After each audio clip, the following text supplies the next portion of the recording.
Previous.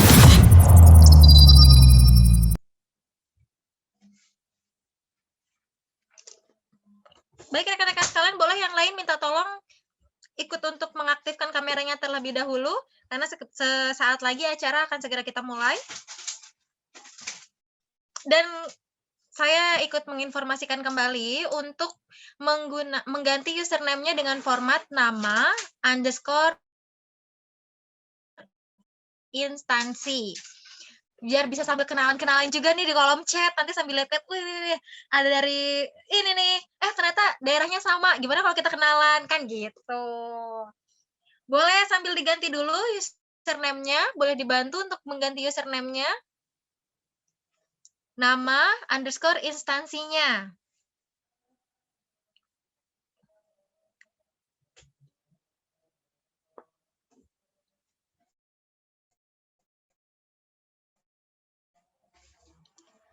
Bisa kita mulai? Ya, mulai. Oke, baik. Bismillahirrahmanirrahim. Assalamualaikum warahmatullahi wabarakatuh.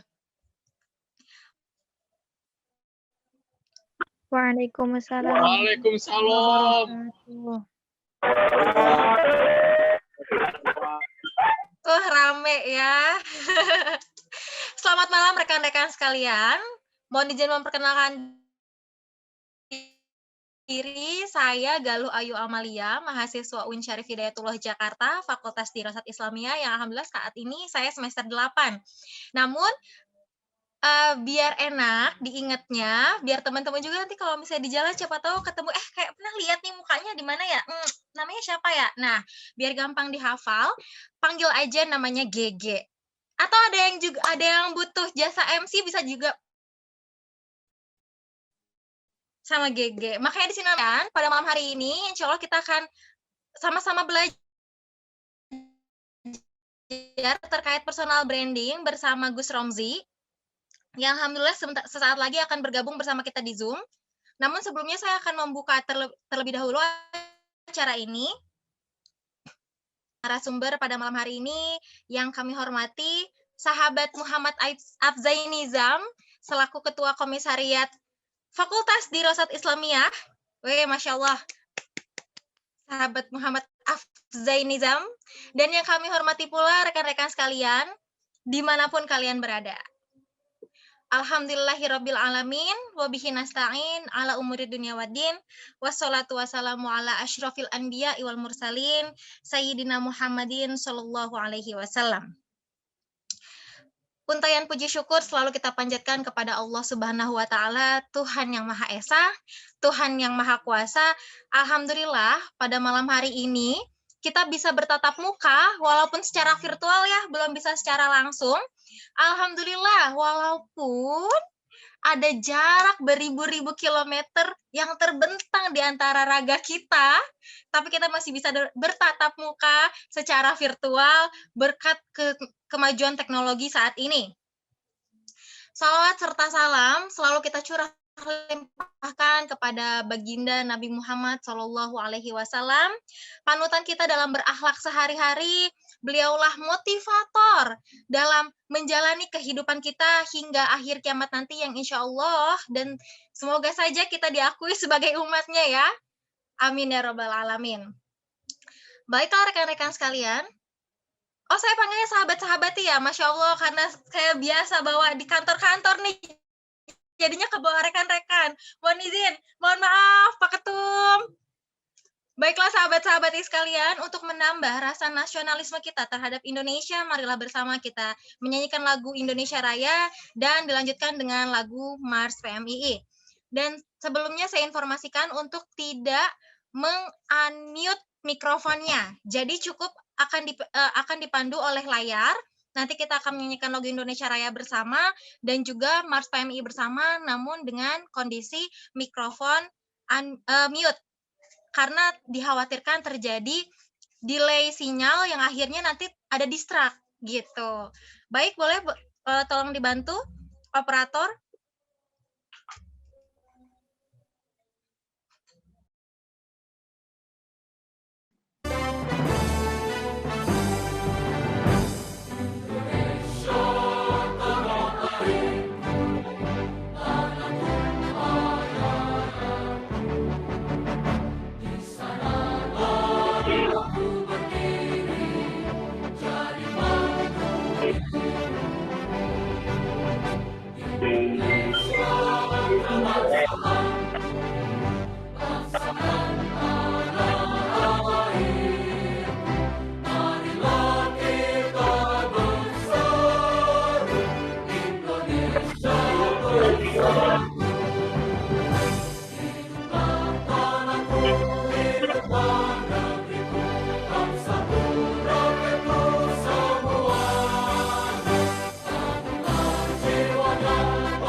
Dilanjutkan dengan menyanyikan lagu Mars PMII. Yeay.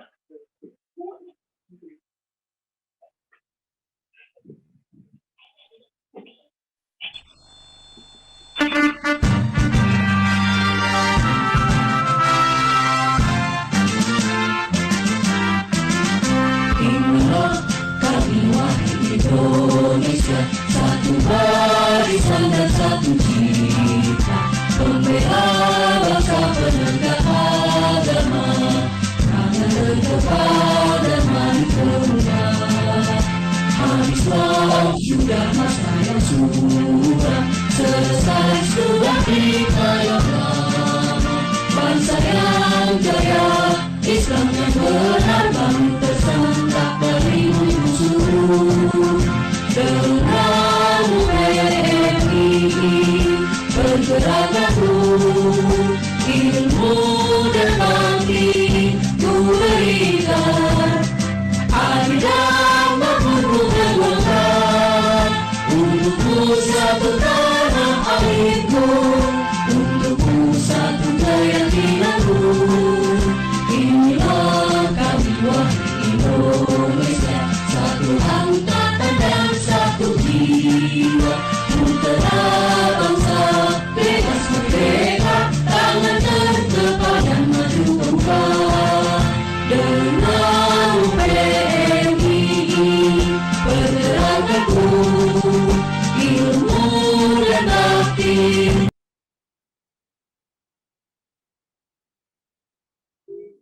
Berikan adil dan untuk perjuangan.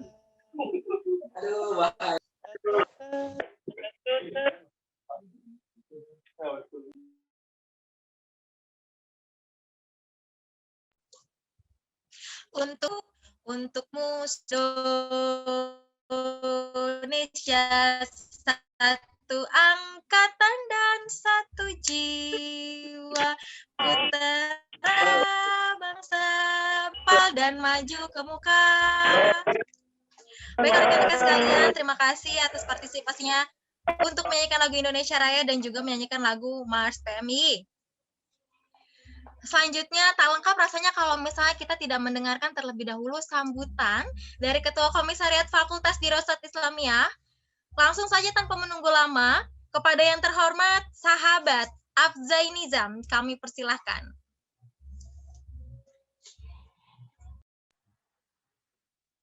Assalamualaikum warahmatullahi wabarakatuh. Suara saya jelas nggak? Waalaikumsalam. Mohon izin sahabat Afzai Nizam, boleh untuk kepada operator mohon dibantu agar sahabat Nizam yang di spotlight terlebih dahulu. Oke. Atau dijadikan saya co-host. Oke, baik. Terima kasih.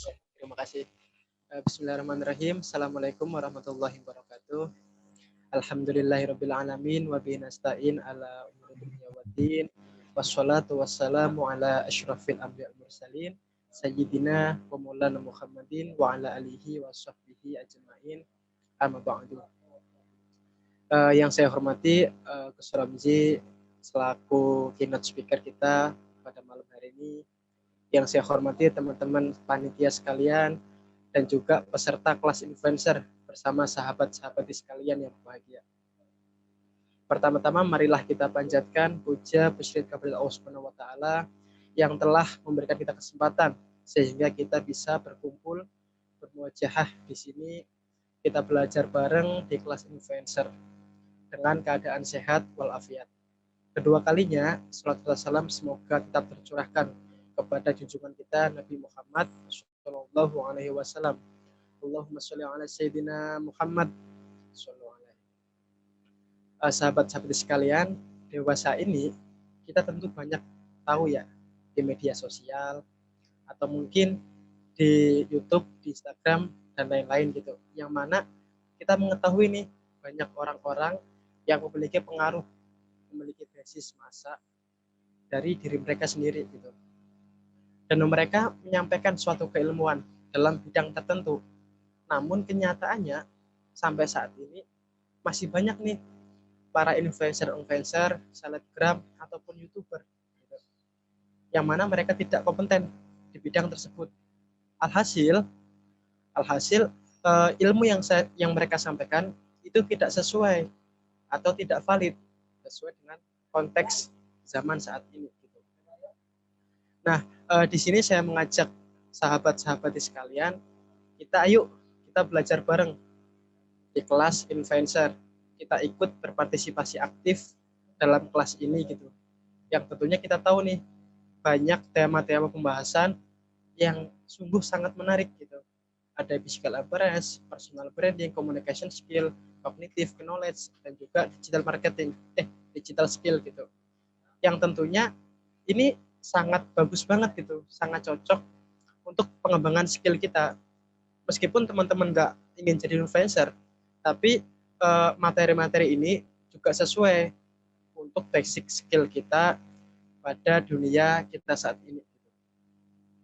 Nah, mungkin teman-teman juga tahu ya, khususnya teman-teman Cofakdis, bahwasanya kita saat ini sedang bergelut di dunia digital gitu, dengan para dai-dai muda atau dengan para istilahnya itu penceramah lah gitu. Namun setelah kita cross check, banyak dari mereka yang nggak kompeten gitu. Banyak orang yang baru belajar agama sebulan 2 bulan, kemudian mereka ceramah. Alhasil apa? Dampak negatif yang diberikan kepada masyarakat, karena ceramah yang beliau sampaikan tidak didasarkan pada keilmuan gitu.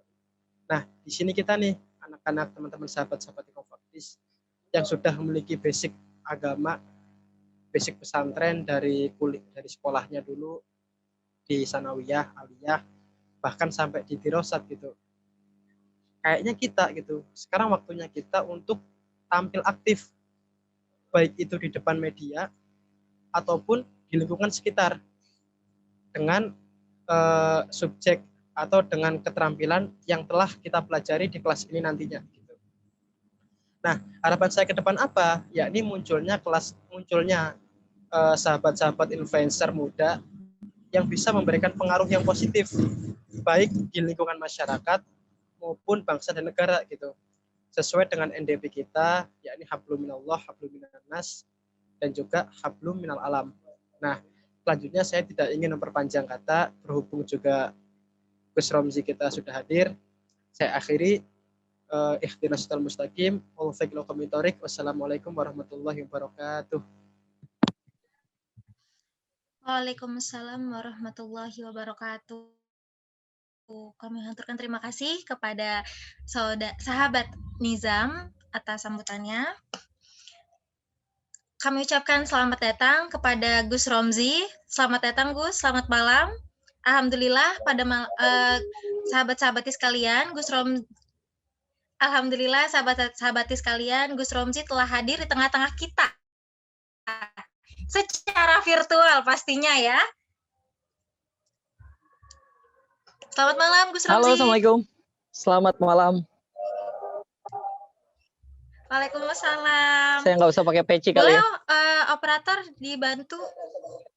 Oh nggak apa-apa Gus, biar lebih Gus gitu.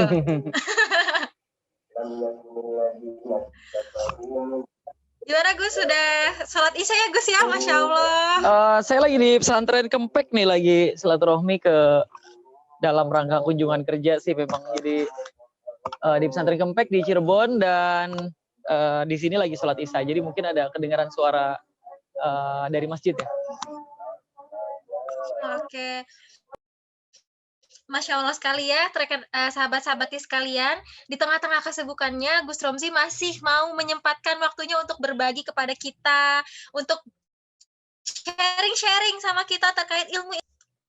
Baiklah rekan-rekan sekalian, belakangan ini, tepatnya di awal tahun 2020 kemarin, pandemi menyapa kita. Nah, ini tentunya membuat kita shock ya, karena banyak sekali aktivitas-aktivitas yang diberhentikan, banyak sekali kegiatan-kegiatan yang bisa dibilang jumping, yang biasanya kita melakukan aktivitas dari pagi sampai sore di luar rumah, sampai akhirnya kita harus berada di dalam rumah. Nah, banyak sekali juga yang berpikir bagaimana ya caranya biar tetap bisa tanda kutip hidup di tengah-tengah pandemi ini. Lalu akhirnya banyak juga nih bermunculan informasi-informasi di sosial media terkait tentang skill.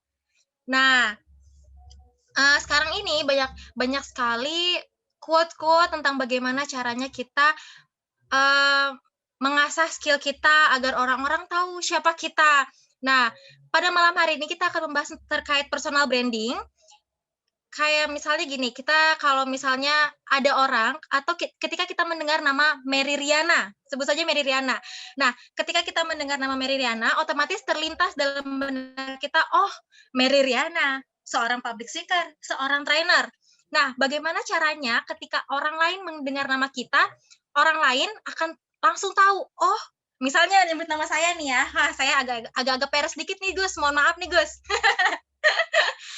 Misalnya orang ketika menyebut nama saya, oh GG, oh langsung terlintas, oh GG yang MC itu ya, oh GG yang PMII itu ya. Nah, itu bisa disebut juga sebagai personal branding. Nah, untuk lanjutnya terkait apa saja personal branding itu dan bagaimana cara membuat personal branding di diri kita, mari langsung saja kita dengarkan penjelasannya dari Gus Romzi. Kepada Gus Romzi saya persilahkan. Oke, semangat banget ya GG ya, luar biasa. Saya jadi tertular nih semangatnya. Sebenarnya saya lagi dalam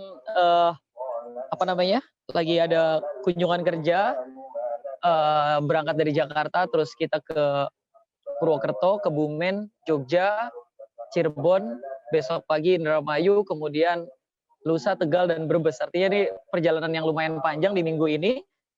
Tapi karena memang sudah janji lama sama Nizam dan teman-teman di Dirosat untuk bisa bertemu sama teman-teman di program kali ini, kelas influencer ini, jadi saya tidak menyempatkan, tapi memang memprioritaskan kegiatan ini menjadi salah satu dari rangkaian kegiatan yang akan saya laksanakan pada minggu ini. Dan terima kasih GG sudah menjadi MC yang sangat bersemangat. GG Hadid, kalau punya kakak namanya Bele Hadid, berarti bukan Bella ya. Saya juga bingung kenapa saya seorang direktur pondok pesantren, punya beberapa pesantren tapi tahu sama Gigi Hadid ya. Ya karena informasi kadang kita udah nggak bisa filter lagi ya. Kiai Ibnu Solah nih dari UIN Jakarta juga kayaknya udah nggak bisa kontrol informasi yang hadir di kita.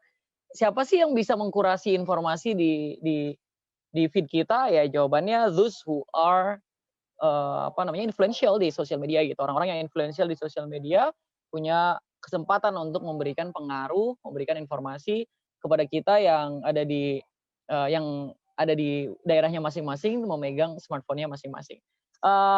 Pertama saya ngucapin terima kasih kepada teman-teman semuanya yang sudah hadir, juga Komfaklis atas inisiatifnya, dan kayaknya banyak teman yang juga dari luar Komfaklis ya. Terus saya juga ngucapin terima kasih banyak banget untuk teman-teman yang masih mau aktifin kameranya, karena saya jadi tidak merasa seperti berbicara dengan layar saja, tapi berbicara dengan manusia gitu. Iya, kayaknya manusia semua. Ada yang kucing sih ini. Tapi gambarnya kucing. Ini kita kan series Class of Influencer ya. Sebenarnya saya sudah bikin program namanya School of Influencer. Saya juga punya program namanya Madrasah Influencer. Kita udah melaksanakan itu dari Sabang sampai Merauke, literally Sabang sampai Merauke, karena kita pernah bikin di Sabang dan kita pernah bikin di Merauke, juga puluhan program lainnya di kota-kota di Indonesia, baik daerah terluar, terdalam, dan tertinggal, juga juga daerah-daerah yang di urban kota juga. Target dari Madrasah Influencer, saya setuju banget sama Nizam tadi ya. Kalau kita ngomongin soal menjadi influencer itu bukan berarti kita menjadi populer ya, atau menjadi terkenal di sosial media. Tapi ya becoming influencer itu lebih karena kita butuh punya pengaruh buat orang lain gitu. Kita harus punya kesan yang kita sampaikan kepada orang lain. Nggak cuma sekedar kita dikenal oleh orang lain, tapi kita juga memberikan kesan sehingga orang lain juga merasa terpengaruh dengan apa yang kita sampaikan atau apa yang kita ingin utarakan. Nah, terlebih lagi buat teman-teman yang mungkin concern di isu keagamaan, teman-teman di Rosa Islamiyah, teman-teman yang mungkin kuliah di kampus-kampus keagamaan juga, atau teman-teman yang punya kapasitas tertentu, kan ada tanggung jawab juga untuk kita menyampaikan kembali ilmu yang kita miliki. Artinya menjadi influencer itu nggak cuma sekedar populer gitu. Saya mau sederhana dulu deh. Apa sih kalau misalnya social media influencer bedanya sama misalnya social media seleb gitu ya, cuman selebgram aja gitu. Dia ini selebgram gitu, dia ini influencer di sosial media atau dia itu selebgram di sosial media atau seleb Facebook, seleb Twitter gitu. Jadi kalau yang influencer dia itu sebenarnya dia itu mempengaruhi, gak cuma sekedar populer. Tidak ada orang yang cuma sekedar populer gitu. Dia terkenal saja tapi nggak ada pengaruh apa-apa. Misalnya ada banyak akun-akun yang cewek-cewek cakep ya atau cewek-cewek seksi itu kan di-follow banyak banget orang gitu. Apakah akun itu influential? Belum tentu gitu. Apakah Dinar Candy ya, Dinar Candy or something. Dinar Candy itu influential? Jawabannya belum tentu, bisa jadi dia itu populer, tapi apakah betul, dia Gus. Oh iya, contohnya ya, lagi pakai peci harusnya contohnya jangan Dinar Candy. Apakah Ria Ricis itu influential gitu? Halo? Oke. Ya, apakah Ria Ricis itu influential? Apakah dia hanya populer saja gitu? Jadi kita akan membedakan itu, kita mencoba mempelajari itu dan membedakan itu, kemudian kita lebih jauh lagi mendiskusikan soal apa yang tadi GG sampaikan soal personal branding. I don't know apakah malam ini kita akan langsung ke personal branding, tapi actually aku udah punya satu slide yang akan ditampilkan pada kesempatan kali ini dan mungkin diskusinya akan lebih ke bangunan karakter dulu. Gimana sebenarnya kita membangun karakter influential tadi. Untuk mengawali mungkin saya mau nyampein ini dulu ya. Kalau the goal of public speaking atau tujuan dari public speaking itu goals-nya itu ada 3 biasanya. Pertama itu to inform, memberikan informasi, kemudian to influence, memberikan pengaruh, dan 3 to entertain, untuk memberikan hiburan. Jadi inform, influence, or entertain. Kalau orang melakukan komunikasi publik atau komunikasi ke banyak orang, itu biasanya tujuannya 3 itu. Whether dia itu memberikan informasi, memberikan pengaruh, atau menghibur. Nah, seorang yang kuat itu, yang karakternya kuat, biasanya dia bisa melakukan 3-tiganya. Jadi dia informatif, but at the same time he is also influential gitu. Dia juga berpengaruh. Karena kalau cuma sekedar informatif, kamu sama seperti toa masjid gitu. Saya kasih contoh ya. Kalau informatif begini, innalillahi wa inna ilaihi rajiun, telah meninggal misalnya Maulana Arditama, bukan yang di sini ya, Maulana berbeda ya. Telah meninggal Maulana Arditama tadi sore jam 7 pagi, tadi sore jam 7, misalnya jam 7 sore tadi, semoga amal ibadahnya diterima oleh Allah Subhanahu wa taala gitu kan ya. Itu kan toa masjid gitu ya. Itu inform, itu memberikan informasi. Tapi kalau mau influential itu berarti lebih berpengaruh. Misalnya gini, kullu nafsin dha'iqatul maut gitu ya.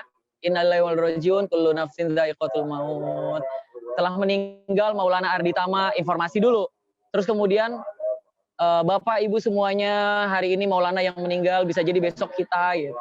Udah waktunya kita berbenah diri, berarti kita mencoba untuk menjadi influential. Karena kita nggak cuma ngasih informasi, tapi kita juga memberikan suatu tambahan apa ya, tambahan nasihat, bisa jadi juga kita coba encourage orang untuk jauh lebih baik lagi, kita kasih motivasi dan sebagainya. Itu namanya kita nggak cuma sekedar informatif, tapi juga influential. Contoh atau terus yang ketiga tadi entertain itu kita menghibur gitu. Kayak contohnya apa? Stand up comedian ya. Stand up comedian itu kalau dia melakukan public speaking, tujuan utamanya adalah menghibur. Meskipun dia pada beberapa kesempatan informatif atau kemudian menjadi sangat influential seperti bintang Emon itu kan kadang-kadang influential juga untuk beberapa topik tertentu ya. Nah, tapi tujuan utamanya adalah entertain. Kalau tadi kasus toa masjid, innalillahi wa inna ilaihi raji'un gitu ya, telah meninggal Maulana Arditama tadi sore gitu ya. Semoga kita semuanya juga bisa husnul khotimah seperti Maulana Arditama. Itu kan kita coba menjadi influential. Tapi kalau mau entertaining ditambahin. Berarti istrinya Maulana janda masih cantik gitu. Itu contohnya kita mau coba entertaining gitu, coba menghibur. Kalau dalam marketing ya, kalau marketing jual beli misalnya, dijual mobil Honda CR-V tahun 2016, itu informatif. Kalau influential itu masih nganterin cewek lu pakai motor, pakai mobil dong. Ini ada mobil nih dijual. Nah dia tuh kayak influential gitu. Dia tuh try to influence other gitu, mencoba untuk mempengaruhi yang lain. Jadi buat teman-teman semuanya, sekali lagi jangan lupa bahwa kalau kita melakukan exposure di sosial media, kita bisa jadi hanya sekedar informatif, bisa jadi kita menghibur tapi belum tentu influential. Ada yang influential, dia informatif juga tapi juga menghibur juga. Kalau kita kasusnya di dakwah ya, di dai, siapa sih pendakwah yang punya tiga-tiganya? Contoh paling gampang siapa? UAS ya. Ustadz Abdul Somad itu dia ngasih instant feedback dari pertanyaan masyarakat, berarti dia informatif. Dia juga banyak menyampaikan sikap politik, banyak menyampaikan sikap dia terhadap suatu fenomena tertentu, berarti dia mencoba menjadi influential. Dia influential. Dan yang ketiga, Ustadz Abdul Somad itu sangat entertaining karena lucu kan Ustadz Abdul Somad ya. Nah itu kira-kira goal of public speaking itu 3 itu. Inform, to influence, dan to entertain. Tinggal teman-teman semuanya pada saat masuk ke ruang digital, teman-teman mau menjadi influencer yang model apa? Yang cukup menjadi informatif saja, atau mau ke influential, atau mau sampai ke entertaining. Jadi artinya sekali lagi nggak semua orang yang populer di sosial media itu influential. Bisa jadi mereka hanya di sebatas informatif dan entertaining saja. Slide-nya belum bisa di-share ya? Atau udah? Halo, KG? Iya Gus, tadi dikirim ke siapa ya, mohon izin? Tadi aku kirim ke operatornya lagi Nizam ke kayaknya. kamar mandi kayak Gus. Oh gitu, ada. Si Ocit lagi ke kamar Oke. mandi. Oke, nggak apa-apa. Intinya itu di awal saya mau ngomongin soal itu dulu. Yang dimaksud dengan influencer adalah orang yang berpengaruh di sosial media, bukan cuman orang yang kemudian memberikan banyak informasi atau banyak menghibur di sosial media, karena belum tentu dia berpengaruh. Kalau di selebgram hijab misalnya, ada orang yang model Dian Pelangi, Mega Iskanti, Dwi Handa yang memang punya konten-konten yang kalau dia ngomongin soal fashion, orang akan mendengarkan itu. Tapi ada beberapa yang memang hanya cantik saja, kemudian endorsement banyak hijab, tapi belum tentu kalau dia menawarkan hijab orang jadi tahu kalau itu tren terbaru gitu. Tapi kelebihannya Dian Pelangi dan teman-temannya itu yang tadi saya bilang influencer itu, dia bisa lebih influential gitu. Dia lebih mempengaruhi followersnya daripada selebgram cantik lainnya gitu. Nah itu yang dilakukan oleh influencer. Nah terkait dengan karakter sambil menunggu slide saya dimunculkan ya. Kenapa sih terus pentingnya membangun karakter dulu sebelum menjadi influencer? Kadang kita mau menjadi influential tapi kita nggak benar-benar mengenal diri kita tuh siapa gitu, atau sebenarnya orang follow kita karena apa sih gitu. Nah ketidakpahaman terhadap itu kadang jadi masalah. Saya kasih contoh, misalnya kamu mau jualan tas, mungkin nggak kamu minta siapa ya yang populer di sosial media tapi nggak relate sama tas. Misalnya kamu minta, kamu mau jualan tas perempuan, terus kamu minta Sule untuk melakukan endorsement. Itu belum tentu Sule itu bisa mempengaruhi followersnya untuk membeli tas yang kamu jual. Karena sekali lagi, every single person on social media itu punya personanya sendiri. Nah, persona yang ditunjukkan oleh orang itu sangat menentukan followernya siapa. Artinya gini, kalau kalian mau saya melakukan endorsement, ya harusnya yang relate sama urusan saya, misalnya urusan keagamaan. Kalau saya harus endorse buku-buku keagamaan, orang mungkin akan beli. Tapi kalau saya endorse buku-buku soal olahraga, belum tentu orang akan beli gitu. Nah itu yang penting buat teman-teman pahami juga. Once you become influencer, you have to know yourself and then show the people who you are. Dan sebenarnya lu influential di bidang apa? Oke, finally kita sudah bisa melihat melihat PPT-nya. Mudah-mudahan teman-teman juga bisa melihat itu. Next. It's actually not leadership character building, cuman karakter buildingnya aja, tapi leadershipnya ke bawah. Coba next. Oke. Nah ini ada 4 dimensi dari pendidikan ya. Ini 4 dimensi dari pendidikan. Saya baca dari banyak jurnal in 21st Century Education. Jadi dimensinya itu ada 4, ada knowledge, ada skills, sama karakter. Jadi untuk menjadi influential, untuk menjadi orang yang berpengaruh baik online maupun offline, sekali lagi yang kita diskusikan pada kesempatan kali ini nggak cuma sekedar jadi influencer di kehidupan di dunia digital, tapi juga menjadi influencer di dunia sesungguhnya gitu ya. Ada 4 dimensi pendidikan yang menurut saya penting banget untuk kita pahami dulu sebelum kita masuk ke bangunan karakter itu. Yaitu ada pengetahuan, ada knowledge, ada skills, ada karakter. Kalau knowledge itu kalau yang traditional knowledge itu kayak matematika, bahasa gitu ya. Itu berarti kita punya pengetahuan matematika, punya pengetahuan bahasa, itu penting banget. Sekali lagi pengetahuan bahasa sebagai as a knowledge ya, bukan bahasa sebagai as a communication atau bahasa sebagai skill komunikasi, bukan soal itu, tapi bahasa sebagai ilmu pengetahuan. Terus kalau pengetahuan yang sifatnya sudah modern itu seperti entrepreneurship, robotics, kalian paham soal artificial intelligence, kalian paham soal Internet of Things, kalian paham bagaimana perkembangan dunia teknologi dan perkembangannya dan sebagainya, itu pengetahuan. Terus kemudian ada skill. Kalau skill itu kayak creativity, critical thinking, communication gitu. Itu collaboration, itu juga bagian dari skill. Artinya kalau skill, kalau kamu cuma punya pengetahuan aja, tapi kamu nggak punya kemampuan untuk mengkomunikasikan pengetahuan itu, kamu nggak bisa jadi influential.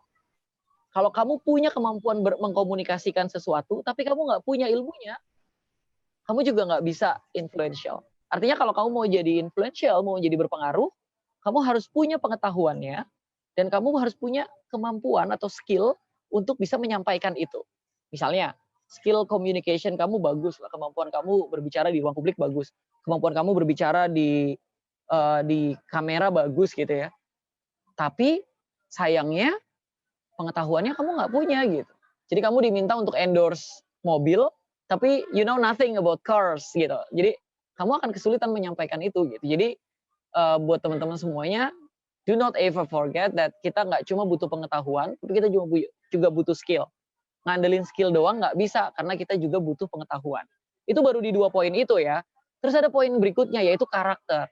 Nah ini yang kemudian bikin satu influencer itu berbeda dengan influencer yang lainnya. Yang paling membedakan adalah karakter mereka. Kalau cuma skill dan knowledge, itu dua-duanya bisa diasah. Gampang banget ngasahnya. Tapi kalau yang kaitannya sama karakter, itu susah banget ngasahnya. Kadang-kadang kalau karakter itu memang bawaan lahir gitu ya, dalam tanda kutip, itu udah bawaan oroknya kayak begitu gitu. Atau Sule itu emang waktu lahir mungkin bukan nangis gitu ya, tapi bikin keluarganya ketawa gitu, karena dia juga tertawa. Jadi kalau bangunan karakter kayak mindfulness itu utuh ya. Misalnya gini, kita tuh kalau ngomong atau kalau menyampaikan sesuatu kepada orang lain tuh dengan hati yang utuh gitu, dengan hati yang penuh. Mindfulness itu apa ya kalau dalam bahasa Jawa ya? Bahasa Indonesia. Ya utuh lah. Jadi here and now. Di sini dan saat ini saya melakukan itu dengan sepenuh hati. Itu mindfulness. Nggak cuma dengan sepenuh hati. Pikirannya juga fokus gitu. Nah terus, sorry bentar. Salah satu dari karakter yang kemudian penting juga adalah curiosity ya, atau rasa penasaran gitu. Jadi kita tuh harus penasaran sama banyak hal gitu. Nah curiosity itu yang bikin kita mau terus melakukan inovasi dan sebagainya. Nanti akan ada pembahasan lebih jauh. Karakter juga kaitannya sama ethics, sama norma, sama etika kita, sama sikap kita ke orang lain. Ada influencer yang kita nonton hari ini seneng gitu, besok-besok kok dia kayak gini sih sikapnya ke orang lain, kita jadi nggak suka gitu. Artinya bangunan karakter juga penting banget nih ke influencer. Terus mana sih yang paling penting buat teman-teman misalnya ya, antara knowledge, skill, sama karakter, mana yang paling dibutuhkan? Mana yang paling dibutuhkan oleh orang lain pada saat kita mau menjadi influential buat orang lain?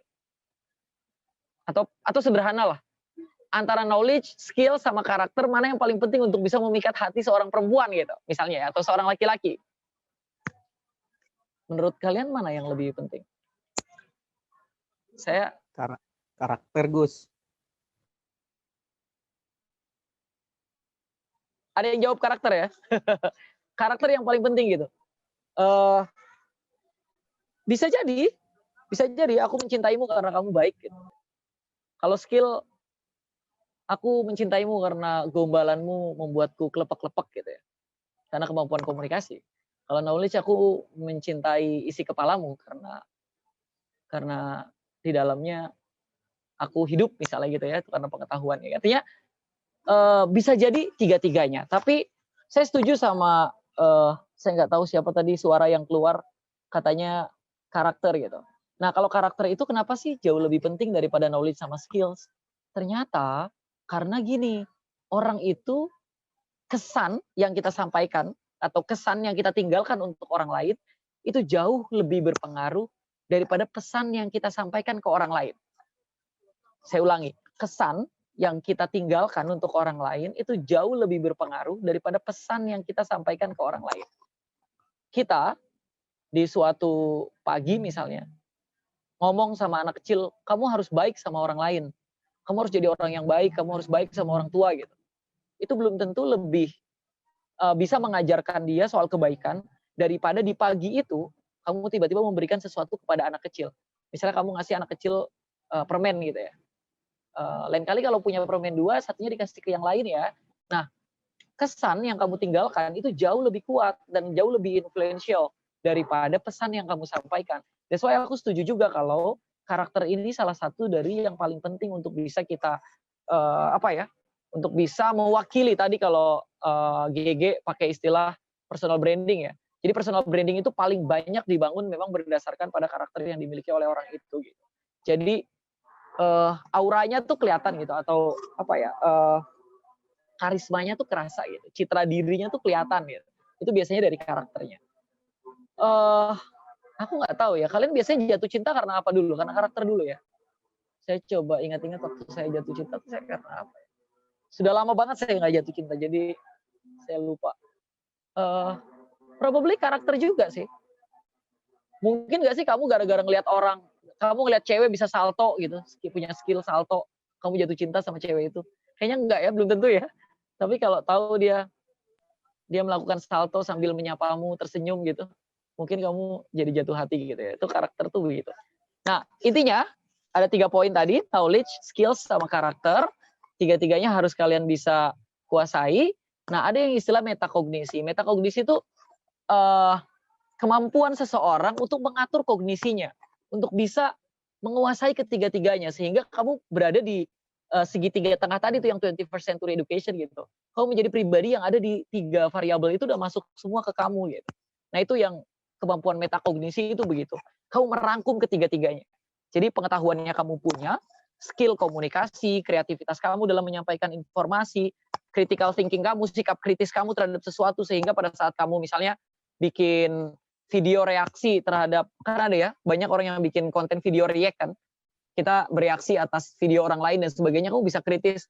Nah, pengetahuan, skill, dan karakter, persona yang kita sampaikan, persona kita yang diketahui oleh orang lain, dan pemahaman kita terhadap persona followers kita, itu penting banget. Jadi teman-teman, sekali lagi 3 poin ini penting, tapi ini ada 4 dimensions of education. It's actually not only in education ya, 4 dimensi ini. Bisa jadi pendidikan itu, kalau kita ngomongin pendidikan, it's not only about classes in school or some subjects in kurikulum ya, tapi kalau kita ngomongin soal education, it could be like menjadi pribadi yang mustafid gitu, menjadi pribadi yang mengambil pelajaran dari banyak hal-hal yang terjadi di hadapan kita.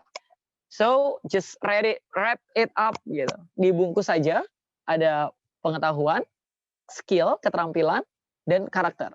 3 poin ini penting, dan kemampuan kita metakognisi ini menjadi salah satu kebutuhan teman-teman semuanya untuk bisa mencoba embracing these 3 variables, so you can be like Syamil and Kamil person gitu, pribadi yang sempurna. Kalau tidak bisa di hadapan Allah Subhanahu wa taala, maka minimal sempurna di hadapan pasangan kamu atau calon mertua kamu. Oke, saya dari tadi coba next, saya lupa kalau teman-teman yang pegang itunya, kan pencetin next dong. Operatornya siapa ya? Jadi saya bisa tahu manusianya siapa yang menjadi operator. Ocit, Kak. Oke, Ocit udah keluar semua tadi ya? Tadi habis ke toilet tuh. Jangan disisain. Okay, now we're going to talk about some top qualities. Jadi kalau quality itu artinya sifat, teman-teman semuanya. Terutama dalam pelajaran bahasa ya, kalau kita belajar bahasa Inggris, sifat itu quality. Quality itu ada banyak, misalnya size itu juga bagian dari quality, shape bentuknya itu juga bagian dari quality. Terus color warnanya itu bagian dari quality juga. Jadi kalau quality itu kamu kalau ngomongin quality itu nggak cuma sekedar apakah mesin berfungsi dengan baik, itu nggak gitu. Tapi kalau quality itu artinya utuh gitu, secara utuh. Kalau sifat dalam bahasa Indonesia kan biasanya misalnya dia orangnya pemarah. Nah, sifat itu juga part of quality. Jadi kalau kita ngomongin quality, maka kita ngomongin soal shape-nya, bentuknya, size-nya, age-nya, usianya, apakah dia muda atau tua, itu part of quality juga.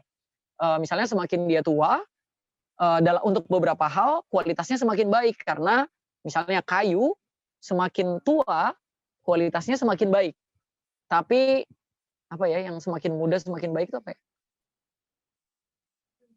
Manusia ya. Ya manusia lebih muda lebih baik lah. Kucing, kalau kita mau mengadopsi kucing, lebih mudah kucing itu lebih baik untuk diadopsi karena lebih gampang membangun bond atau ikatan antara kita dan kucing itu kan. Nah, that's kalau kita ngomongin soal top quality, sekali lagi kalau ngomongin kualitas, maka kita ngomongin the whole aspect yang dimiliki oleh a person, oleh seseorang. Nah, ini ada 6 poin. Ada 6 poin yang penting teman-teman semuanya bisa mengilhami top qualities ini. Ada 6 poin. Poin yang pertama adalah mindfulness. Teman-teman bisa mindful yang tadi saya bilang. Kalau dalam bahasa Indonesia itu sepenuh hati kayaknya ya mindful itu ya. Tapi kalau dalam bahasa Inggris itu yang penuh itu pemikiran gitu. With all your mind and with all your heart. Dengan hati yang penuh dan pikiran yang penuh. Nah, kalau mindfulness apa aja sih isinya gitu? Ada wisdom di sana gitu. Ada kearifan di sana, kearifan. Whether it is local wisdom like kearifan lokal atau wisdom yang berangkat dari universal values, dari value-value universal, dari nilai-nilai universal. Artinya wisdomnya harus dimiliki setiap orang. Kalau kamu mau influential, kamu harus bijak, bersikap. Kamu mau memutuskan kapan kamu harus bicara, kapan harus mendengar. Saat kamu mencoba menjadi berpengaruh ke orang lain, kamu harus tahu kapan kamu boleh posting sesuatu yang bergembira, tapi kalau dalam keadaan orang berduka, jangan kamu posting hal-hal yang berduka, hal-hal yang apa namanya gembira demi menghormati atau menunjukkan empathy gitu ya. Itu juga bagian dari wisdom. Terus self awareness. Self awareness ini kita aware terhadap siapa sih diri kita gitu. Self awareness itu kita sadar penuh gitu ya, kita itu siapa gitu. Dan self awareness ini penting juga yang tadi untuk mengetahui kita mau jadi influential di bidang apa. Kalau kamu mau influential di bidang keagamaan ya kamu nggak usah banyak-banyak ngomongin hal-hal di luar isu-isu keagamaan yang mungkin orang berpikirnya aduh kok nggak pantas banget ya dia kayak gitu sikapnya gitu. Kalau kamu mau coba influential di bidang misalnya kamu influential di bidang apa ya? Di bidang mau jadi influencer kayak Irfan Hakim yang ngomongin soal binatang dan sebagainya gitu. Tiba-tiba sikap kamu nggak baik gitu. Kamu malah membunuh binatang gitu. Kamu videoin kamu lagi ngebunuh binatang kan itu nggak bener. Nah ini pentingnya self awareness adalah kita menyadari betul diri kita siapa, jadi kita bisa tahu apa yang harus kita lakukan setelahnya. Siap. Terus selanjutnya adalah self actualization atau aktualisasi diri. Kita nggak bisa mindful, kita nggak bisa sepenuh hati kalau kita nggak yakin kita di tempat yang tepat. Aktualisasi diri. Kalau teman-teman tahu ini ya piramida kebutuhannya Maslow. Jadi Maslow kan bikin piramida kebutuhan. Paling puncak itu adalah self actualization atau aktualisasi diri. Penting buat kita menyadari bahwa kita berada di tempat yang tepat, di tempat yang kita inginkan, bukan di tempat yang diinginkan oleh orang lain. Contoh paling konkret dari self actualization adalah banyak artis Korea yang akhirnya bunuh diri kan. Artis Korea banyak yang bunuh diri. Kenapa sih dia bunuh diri? Karena pada saat dia menjadi populer dia nggak nyaman dan dia ngerasa kok gue jadi nggak nyaman hidup gue ya, kayaknya bukan ini deh yang gue mau. Nah itu aktualisasi diri. Atau kalian lah baru kuliah di Dirosat 2 semester atau 4 semester terus kayaknya gue salah jurusan deh gitu. Sulit banget mencapai aktualisasi diri kalau kamu merasa kamu berada di tempat yang salah gitu. Nah itu self actualization. I do feel the same lah teman-teman. Saya juga merasakan yang sama waktu kuliah di Dirosat, kayaknya kayaknya gue bukan di sini deh tempatnya gitu. Tapi ya we have to continue, right? Karena kita dapat sponsor beasiswa dari orang tua. Oke. Saya mau ngecek dulu apakah saya masih bicara dengan manusia. Masih ya? Nizam, GG. Saya tidak bisa melihat senyum kalian atau apapun itu karena saya melihat pada screen top qualities ini. Mungkin harusnya saya punya layar lagi di belakang gitu sehingga saya tahu kalian. Jangan-jangan saya bercanda dari tadi nggak lucu gitu atau apaan sih ini garing banget krik gitu. Oke, kita lanjutin. Dan ini ya, GG kalau udah waktunya aku berhenti, kasih tahu aku jangan tiba-tiba tolong berhenti gitu atau kasih tahu aku misalnya like 5 minutes lagi atau 10 menit lagi gitu ya. Siap, Gus. Ngopi dulu. Oke, kemudian presence. Presence itu soal kehadiran kita ya. Kita tuh hadir gitu. Yang tadi saya bilang here and now. Here and now tuh di sini dan saat ini kita tuh penuh gitu. Kita fokus. Presence tuh pentingnya gitu. Sensibility, sensitivitas kita terhadap banyak hal itu juga penting. Existentiality dan balance. Balance juga perlu ya. Jadi jangan kerja terus lah, harus ada work life balance, harus ada keseimbangan antara kerjaan dan kehidupan kita gitu. Olahraga harus tetap, kerja harus tetap, tapi hiburan juga harus tetap. That's why anak di Rosa yang cowok-cowok tuh harus rajin main PS. Kalau nggak stres mikirin Tayarot Fikriyah itu. Oke, terus curiosity, rasa penasaran yang tadi saya bilang. Ini part of associated qualities yang memang dibutuhin banget oleh every single person, nggak cuma orang yang mau jadi influencer, siapapun. Kalau kamu pemimpin, kamu butuh ini. Kalau kamu karyawan, kamu butuh ini. Kalau kamu seorang mahasiswa, kamu butuh curiosity. Curiosity ini yang bikin kita, ini yang pertama exploration, bikin kita mau explore banyak hal lebih jauh lagi. Jadi rasa penasaran itu yang bikin kita mau explore lebih banyak. Like Dora the Explorer, right? Dora the Explorer dan monyetnya yang bernama, aku lupa lagi. Siapa monyetnya Dora itu ya? Siapa monyetnya Dora ya? Kamu tahu nggak? Kalian nonton Dora atau nggak sih? Thomas ya? Boots. Oh iya, Boots ya? Melana. Oh iya, Boots. Thank you, Amalia Diana. Nizam. Ya, jadi kalau keinginan Dora untuk mengeksplor sesuatu itu yang buat dia menjadi pribadi yang kemudian pribadi yang menarik gitu ya. Karena dia kita mau kemana nih? Kita butuh peta, kita harus cari sesuatu gitu. Nah, curiosity itu salah satu partnya itu exploration, terus motivation. Rasa penasaran kita itu mendorong kita punya motivasi untuk melakukan sesuatu. Penasaran nih, dia suka juga nggak ya sama gua gitu. Akhirnya kita ngomong sama orang itu gitu. Do you love me gitu. Kalau dia bilang no I don't think so gitu. Ya oke, at least ada motivasi buat kita untuk tahu gitu. Nah itu karena kita curious soal sesuatu. Self direction ada direksi ya atau penentuan arah untuk diri kita gitu. Itu curiosity tuh gini. Kamu penasaran terhadap sesuatu, jadi kamu akan fokus di bidang itu. Nah itu self direction. Pentingnya curiosity itu begitu. Kayak saya sangat penasaran, saya suka banget sama tanaman, saya suka banget sama binatang-binatang gitu. Jadi itu mengarahkan saya untuk selalu menonton, membaca jurnal-jurnal dan hal-hal yang terkait dengan isu-isu itu.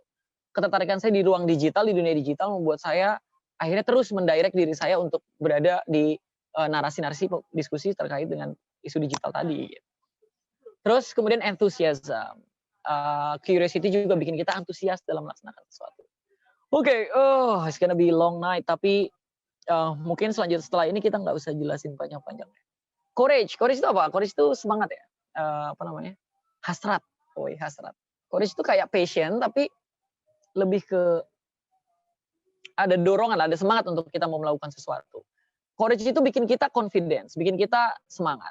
Dan yang penting, courage itu bikin kita punya risk-taking behavior yang baik. Punya keberanian, perilaku mengambil resiko, risk-taking behavior itu. Nah, kenapa sih risk-taking behavior ini penting? Karena biasanya kita tuh ragu. Aduh, ntar gue capek-capek bikin video, nggak ada yang nonton lagi. Ntar gue capek-capek bikin konten, nggak ada yang nonton lagi. Nah, karena kita kan malas melakukan itu kan. Karena yang tadi risk-taking behavior kita tuh rendah. Jadi kayak, aduh gue udah modal-modal beli mikrofon, misalnya gue udah modal-modal beli mikrofon, gue harap podcast gue ada yang nonton, nggak ada yang nonton gitu.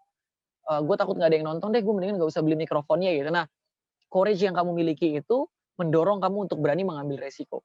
That's what so called risk taking behavior atau perilaku mengambil resiko. Nah, risk taking behaviornya generasi Z, generasi kalian yang mungkin lagi ikut program ini itu jauh lebih besar daripada yang dimiliki oleh saya dan apalagi generasi X ya di atasnya saya ya.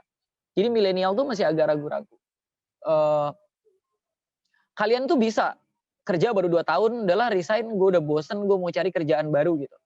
Itu kan risk taking behavior juga, perilaku mengambil resiko. Kita ngambil resiko kesulitan mendapatkan pekerjaan di kemudian hari. Tapi kalau orang-orang lama, bayangin ada yang kerja di kantor pos selama 30 tahun. Imagine you work for the post office selama 30 tahun. Betapa dunia ini sangat menjemukan dan sebagainya. Kita akan merasakan itu. Nah itu kaitannya sama risk taking, keberanian kita untuk mengambil resiko. Persistence tuh, kita tuh punya perseverance gitu. Kita punya ngotot dan kita tahu apa yang harus dilakukan secara periodik gitu. Terus energi dan inspirasi. Selanjutnya.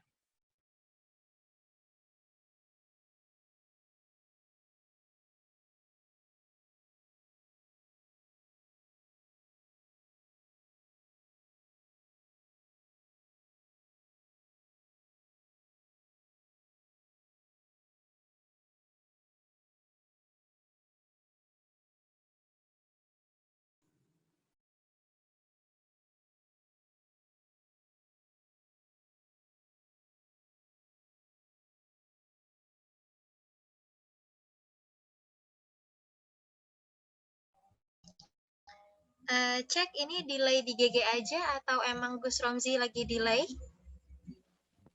Iya lagi delay nih. Boleh tolong bantu jawab? Lagi delay. Oh, Gus Romzi lagi delay ya. Mohon izin Gus Romzi, video dan suaranya delay Gus. Beliau kepental nggak ya?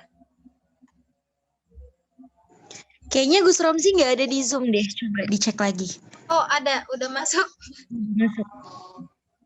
Halo. Mohon izin Gus, tadi sempat ada delay sinyal. Bukan delay sinyal. Saya baru menyadari kuota internet kartu halo saya habis. Ya begitulah. Saya akan beli lagi dalam waktu dekat, tapi ini masih tethering dari handphone lain. Oke, resiliensi ya sekarang ya. Sorry. We still have time, right, GG? Yap. Oke. Kalau resiliensi itu 5 or 10 minutes? I can't hear you. 10 minutes left. Oke, thank you. 10 menit, siap. Let's see the minutes. Okay, it's 8:56. Oke. Kalau resiliensi itu sebenarnya mirip sekali dengan adaptability, kemampuan kita beradaptasi. Tapi gini, kalau adaptasi itu kita bertahan, kita survive. Survival instinct itu bikin kita punya adaptability yang tinggi. Misalnya, we are facing the world of uncertainty, right? This uncertain world, dunia yang tidak tentu ini, yang kita hadapi di hadapan kita ini, membuat kita harus beradaptasi dengan perubahan-perubahan. Banyak banget lagi perubahannya, jadi kita harus beradaptasi pada setiap perubahan yang terjadi. Nah, itu adaptability. Tapi kalau resiliensi itu daya lenting. Daya lenting itu kayak charm body fit, you know, dia akan kembali ke bentuk semula. Jadi punya kemampuan untuk bangkit kembali setelah terjatuh. Punya kemampuan untuk apa sih daya lenting itu? Kayak per-peran itu loh, kayak atau kayak besi, kayak penggaris besi kamu pegang terus kamu tekan ke bawah dia akan naik ke atas lagi. Itu daya lenting, itu resilience namanya. Jadi keberanian kita untuk bangkit kembali setelah jatuh. Kita bikin konten nggak ada yang denger ya, kita bikin konten lagi gitu. Itu resiliensi. Tapi kalau adaptability itu pemahaman kita terhadap perubahan-perubahan algoritma dan kita menyiapkan itu gitu. Itu soal resiliensi ya. Jadi resiliensi itu dalamnya ada effort. Kita jadi mau usaha lebih karena kita punya resiliensi yang lebih tinggi. Flexibility, kita jadi fleksibel.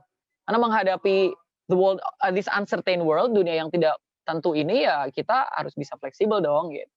Adaptability dan diligence dan komitmen ya. Komitmen juga hadirnya karena resiliensi. Kalau nggak ada resiliensi, GG, sinyal tadi rusak, saya akan ya udahlah, anggap aja sinyalnya putus ya udah gitu. Tapi karena komitmen itu saya jaga dan keberanian saya untuk mengotak-ngatik dan bilang sama orang kalau saya kehabisan paket data, jadi saya tethering dan sebagainya itu bagian dari resiliensi.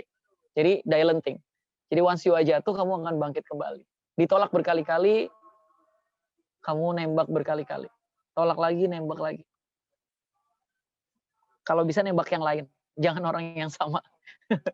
Innamal usri yusra gitu. Kalau kamu nembak satu orang, ditolak, kamu ada 2 opsi di kanan kiri yang mungkin kamu bisa ambil. Teman-temannya. Kurang ya? Kurang lucu. Oke lah, lumayan. Oke, no ethic. Ethic ini yang tadi saya bilang soal etika ya, soal apa namanya? Itu ada integrity di dalamnya, ada fairness di dalamnya, ada altruism di dalamnya, ada inclusiveness, ada inklusivitas ya. Kita inklusif gitu. Ada charity di dalamnya. Kita mau sedekah, kita mau berbuat baik sama orang lain gitu. Terus civic mindedness itu civic minded ya. Jadi apa yang mau kita lakukan ya, yang mau kita lakukan adalah untuk kebaikan bersama. Itu civic mindedness itu begitu. Dan equality. Kalau etik yang kaitannya sama normal lah gitu. Yang tadi saya bilang, kalau followers kita nggak suka kita ngomong kasar, kamu jangan ngomong kasar gitu.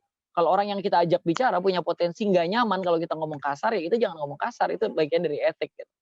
Kalau jangan kita jadikan apa namanya, kita udah jadi influencer, kita ngumpulin duitnya kita pakai buat pribadi, itu berarti kita nggak berintegritas. Nah, etik itu kaitannya sama tadi, integrity, fairness, altruism, inclusiveness, charity, civic mindedness, dan equality.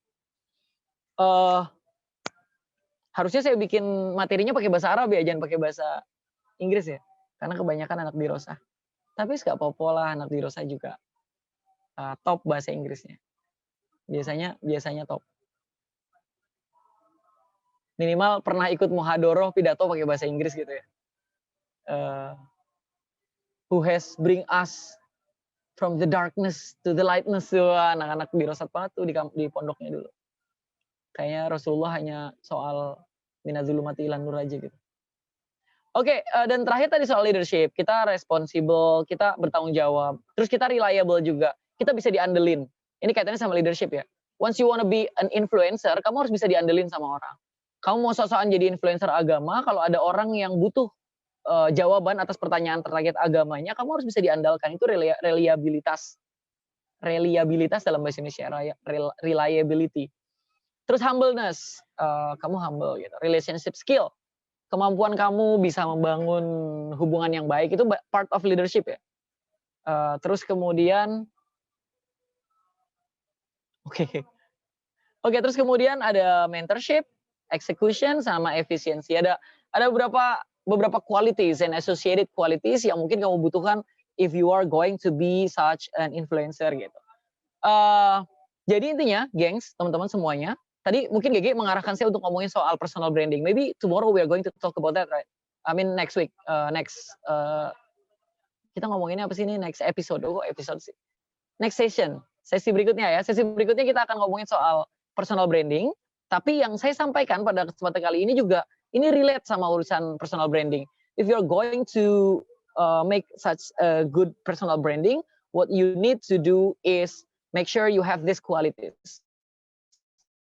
Make sure you really understand what top qualities are, dan kamu benar-benar mengilhami itu, dan kamu menggunakan itu untuk bisa membangun komunikasi yang baik dengan orang lain.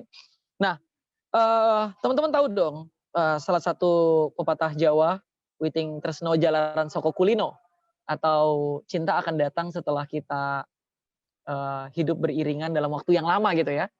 Ya udah, kamu dijodohin, oh iya kamu nggak cinta sekarang, tapi coba hidup lama bareng, nanti juga kamu jatuh cinta gitu kan. Witing tresno jalaran soko kulino itu begitu. Tapi di ruang digital it's so hard untuk bisa punya interaksi seintim itu sampai orang bisa jatuh cinta sama kita dari exposure atau kebiasaan kita punya exposure yang sama dengan orang tersebut gitu.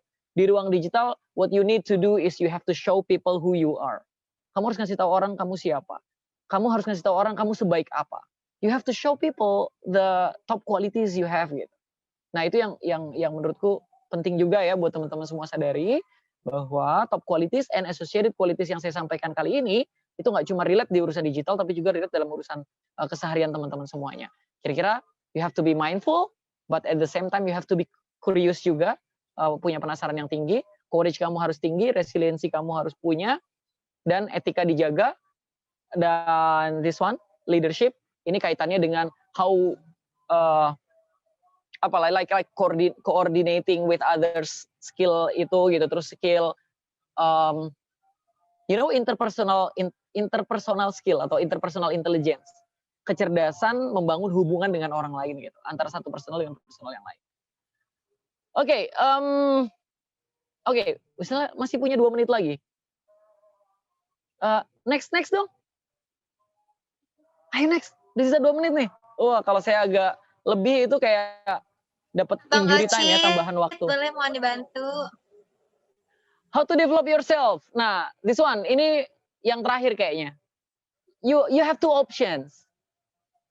Mau mendevelop diri kamu and becoming more influential, ada 2 poin. Pertama, kamu mau fokus pada kelemahan atau kamu mau fokus pada kekuatan yang kamu punya.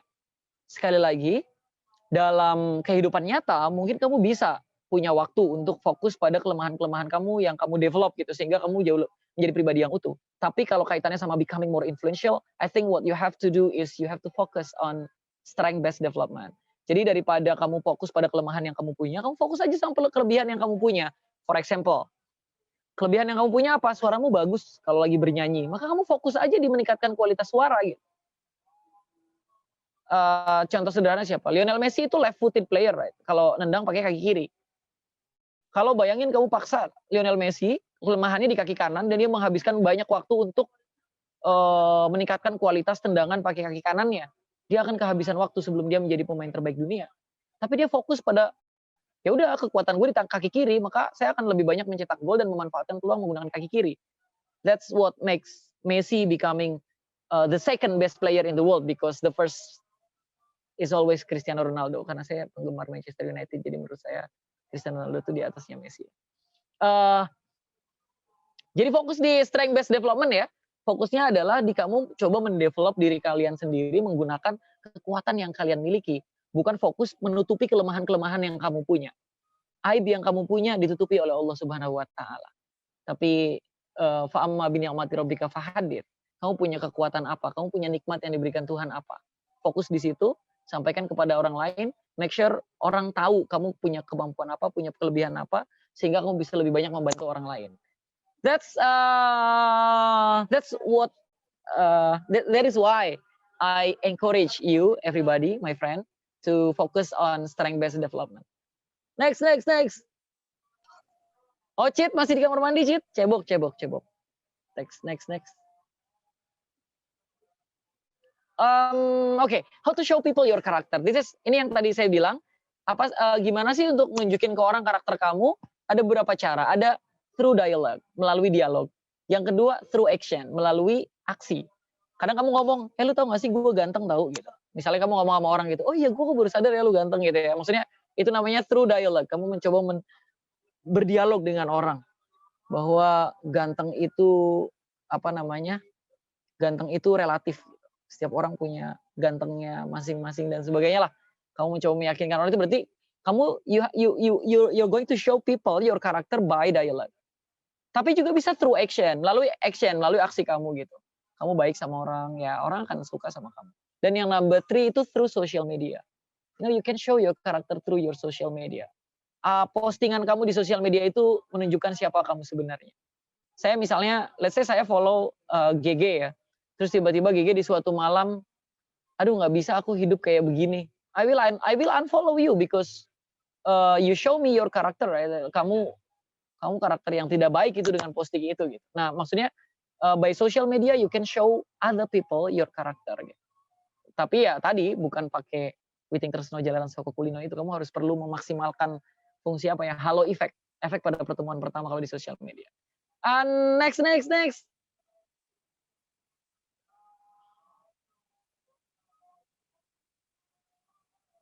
Next aja deh.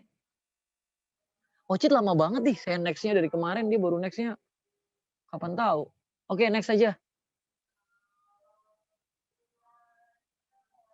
Oke, ini penting dibahas.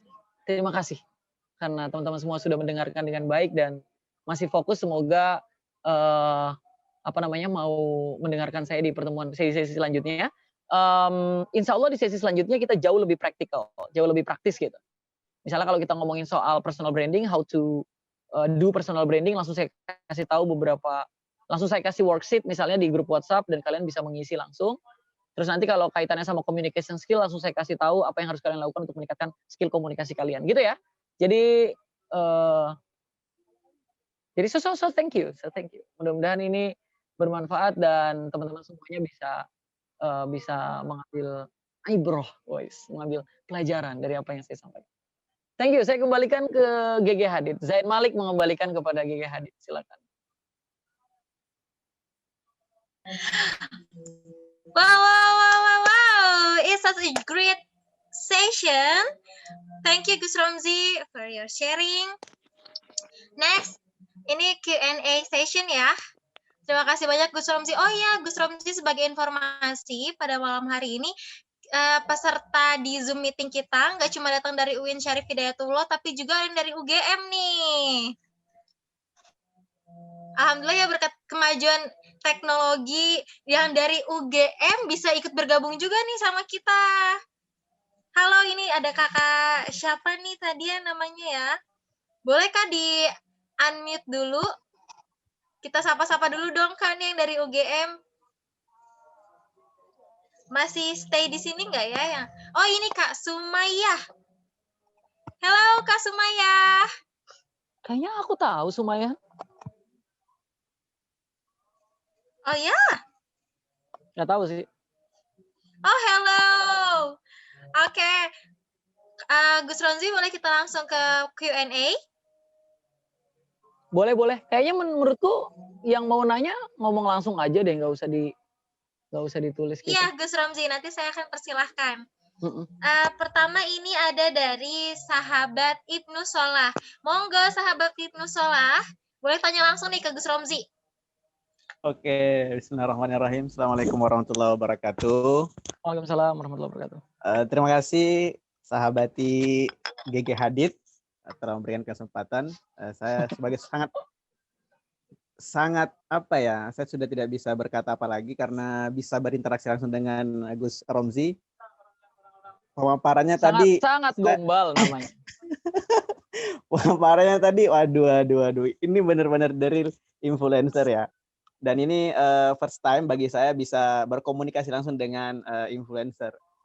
Sebenarnya ada cukup banyak pertanyaan di kepala saya, Gus, masalah influencer, tapi kayaknya nanti bakal dicicil-cicil setiap pertemuan gitu ya. Cuma yang paling mendasar ini dari semua pemaparan yang disampaikan oleh Gus Romzi tadi itu tentang how to find your your best potential sama how to develop your self. Saya yang paling mengganggu tuh bagaimana cara menemukan membuat diri ini pede sebenarnya, Gus.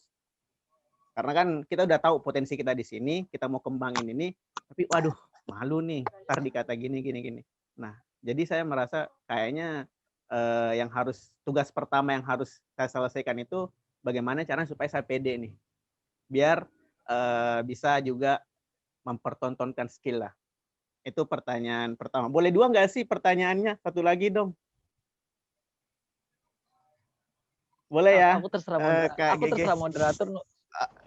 Di hold dulu sahabat Solah, karena kan ada banyak lagi nih pertanyaan dari sahabat-sahabat yang lainnya, biar ketampung juga nih. Oke, satu aja dulu. Oke, terima kasih Gus. Terima kasih juga Kak GG selaku moderator.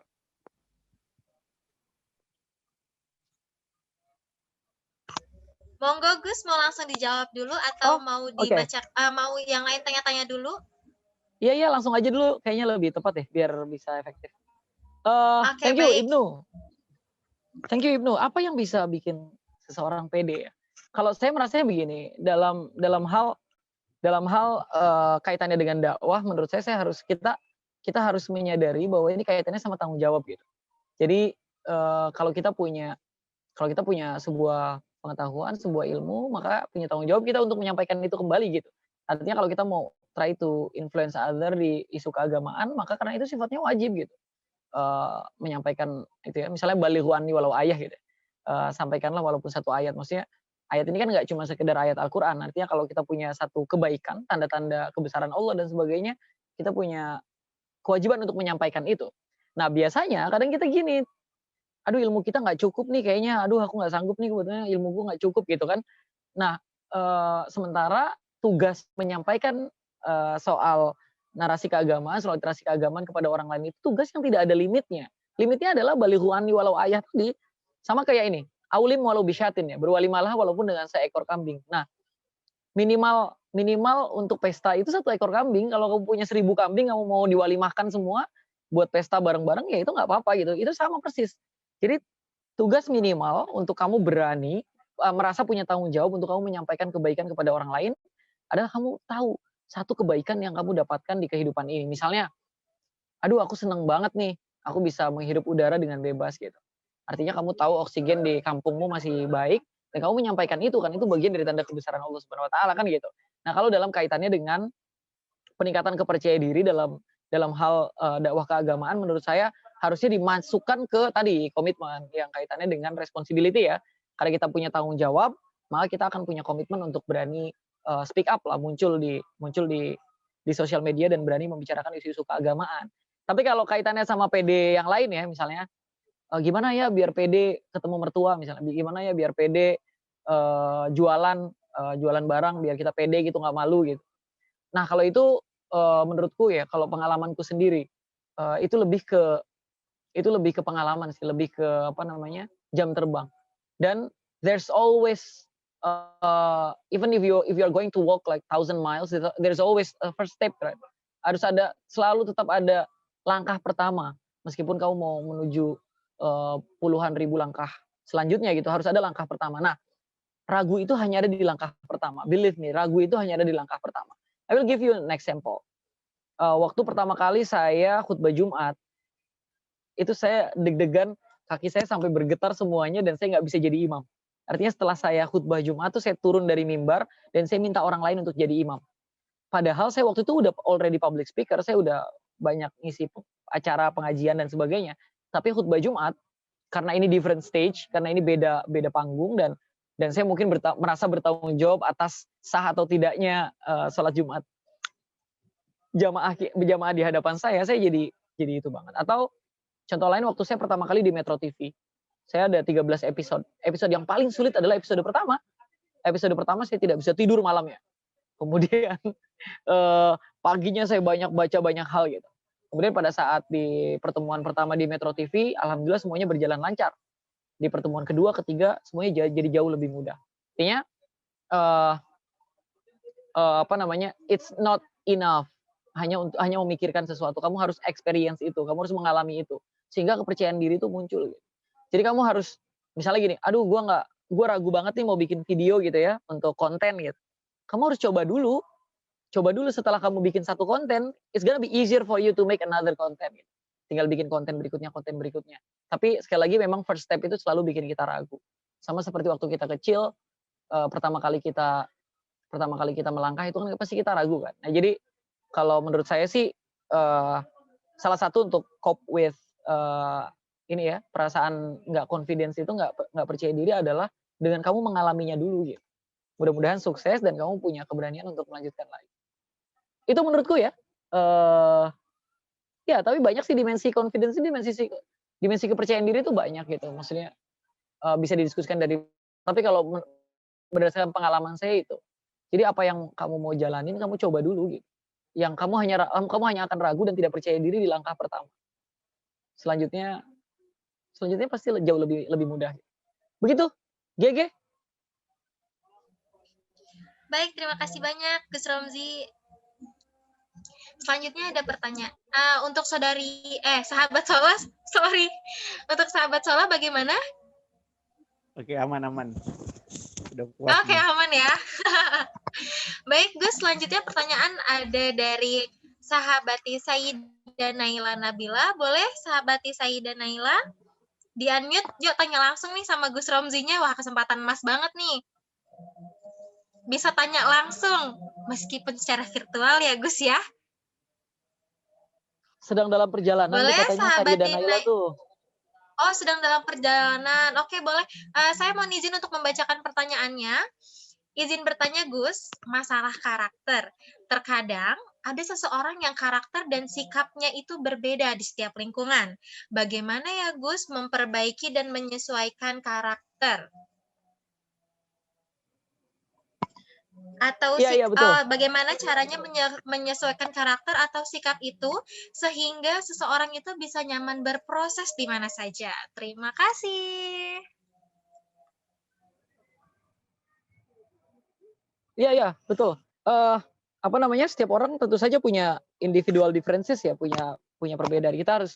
Kita harus apa namanya? Menerima itu bahwa setiap orang punya karakter berbeda-beda. Dan cara mereka mengekspresikan diri juga berbeda-beda. Ada orang yang cenderung represif, dia repress gitu ya. Kalau dia sebenarnya marah sama orang, tapi dia tahan-tahan gitu. Jadi dia nggak marah gitu, tapi dalam hati mati aja lu dalam hati ya, tapi nggak disampaikan ke publik. Itu yang mungkin menjadi kekhawatiran kita semua ya, karena kita ketemu orang dia ini faking good apa enggak sih gitu, pura-pura baik nggak sih depan kita gitu. Jangan dia cuma pakai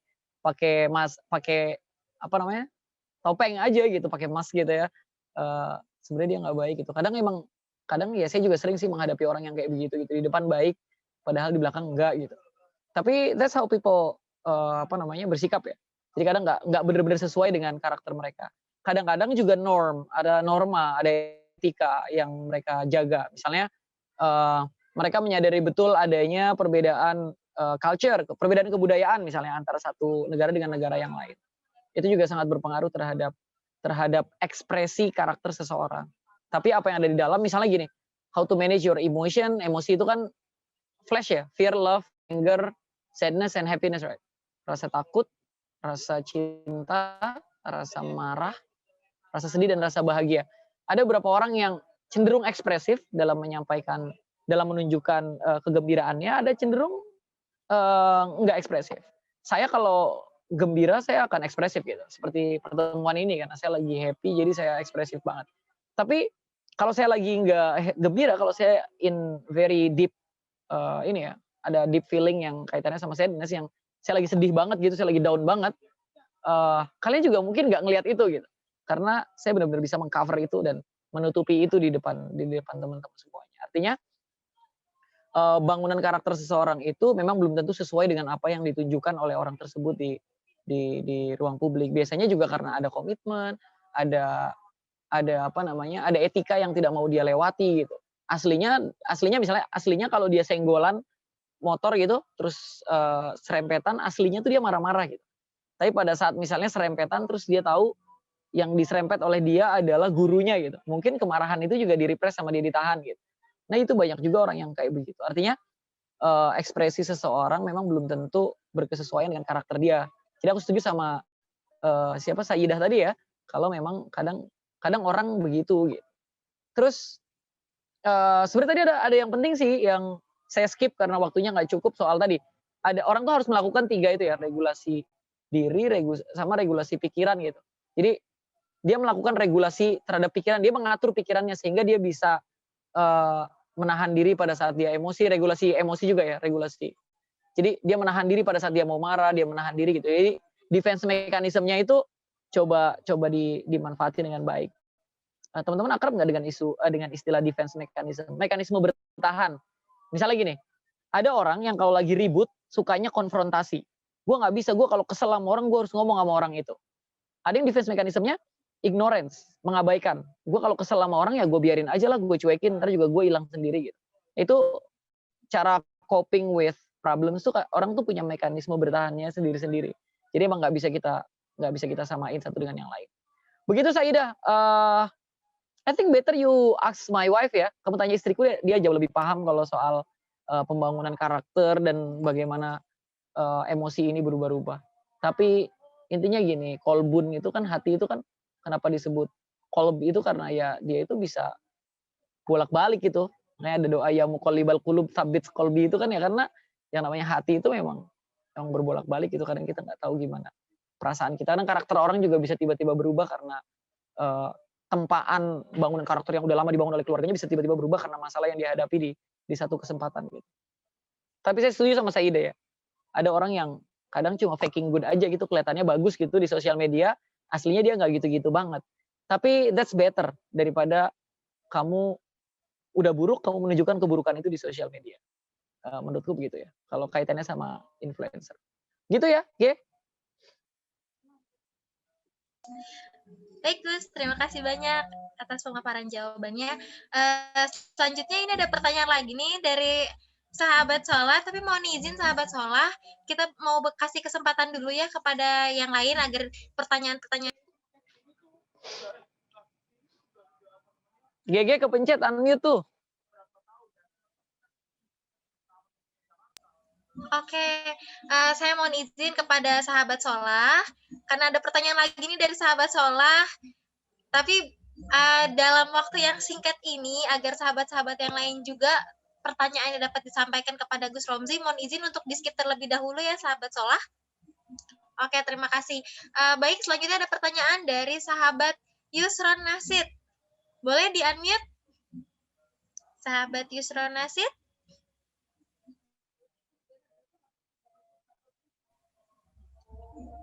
Mana nih sahabat Yusron Nasid? Rido pakai kacamata beneran atau filter Oke, sih kalau itu? gitu saya bantu bacakan saja pertanyaannya. Filter. Aduh, dinotis lagi. Baik, saya izin melanjutkan pertanyaan dari sahabat Yusron Nasid. Izin bertanya ya, apa ruginya kalau kita hidup tanpa influence? Karena banyak orang yang ingin mendengarkan keluhan kita, mereka hanya ingin tahu, bukan peduli. Terima kasih.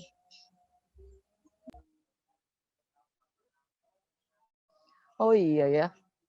Ini keren banget loh pertanyaan. Siapa tadi yang nanya? Yusron Nasid. Oh ya, Mas Yusron ini top sekali.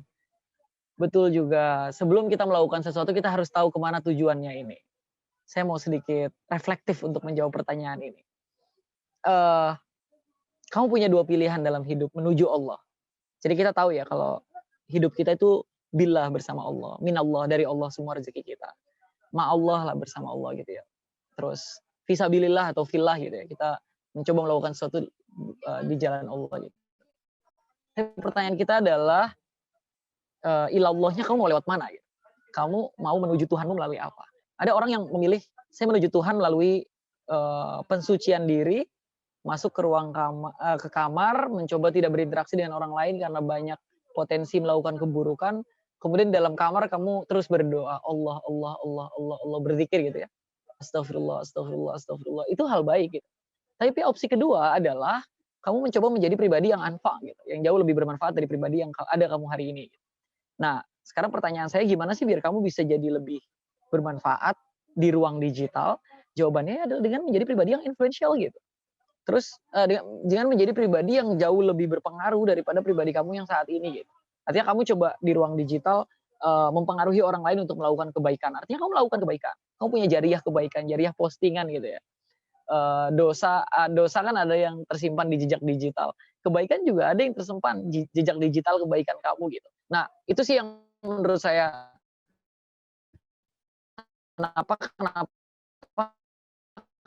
kita harus jadi influential itu karena kita bukan. Intinya begini, kalau kamu menjadi pribadi yang baik, maka kamu menjadi pribadi yang soleh. Orang yang soleh. Soleh itu orang yang soleh tapi bagi dirinya sendiri.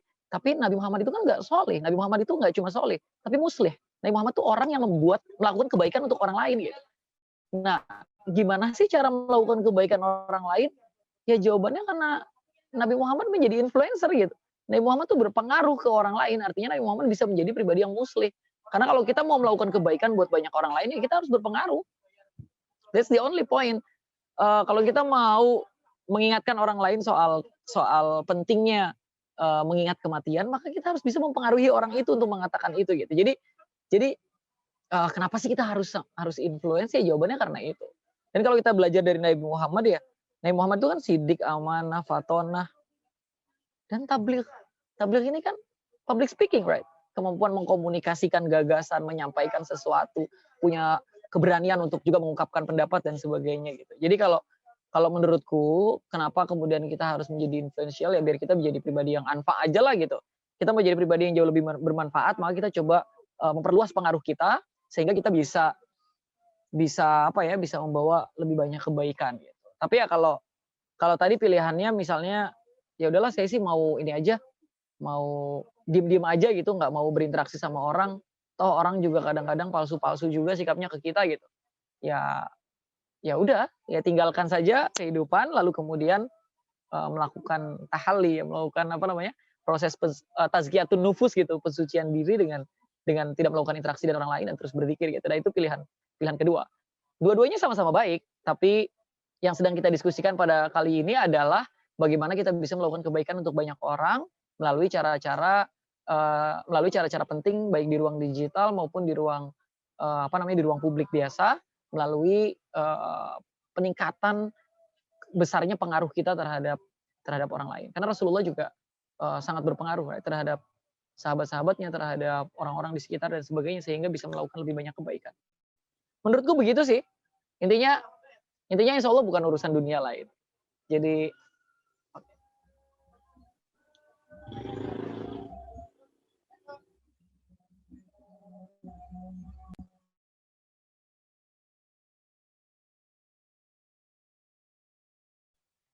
Oke, begitu ya, gengs.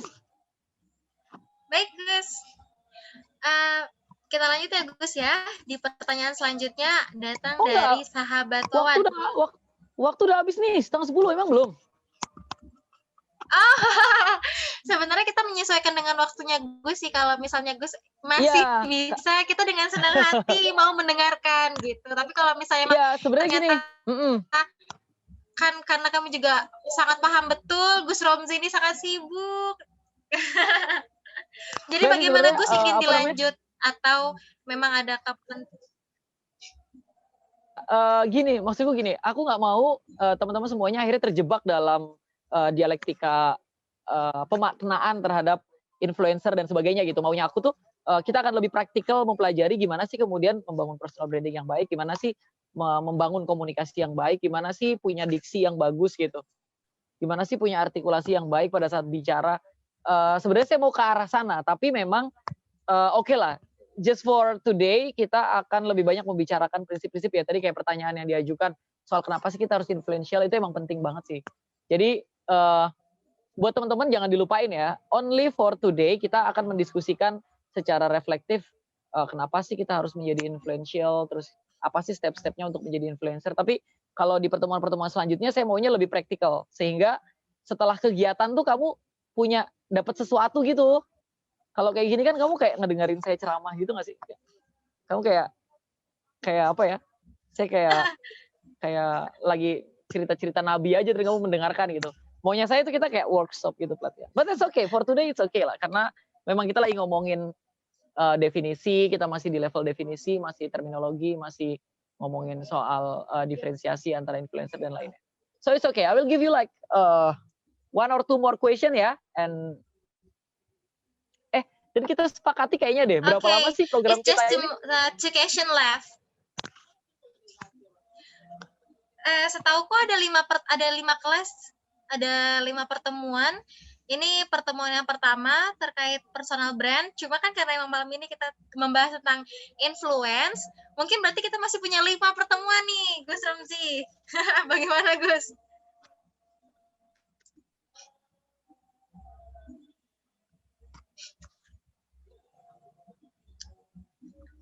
Mohon izin, apa suara saya delay? Halo? Halo? Oke. Suara saya pertanyaan delay? selanjutnya. Oke. Pertanyaan selanjutnya dari sahabat Wawan. Sahabat Wawan boleh di-unmute atau mau saya bantu bacakan?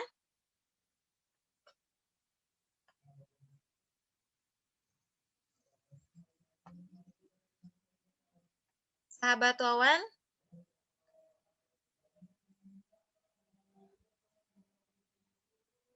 Oke, saya bantu bacakan. Bacakan saya, GG. Gus Romzi. Oke, Gus Romzi, adakah faktor lain untuk membentuk suatu karakter yang sesuai.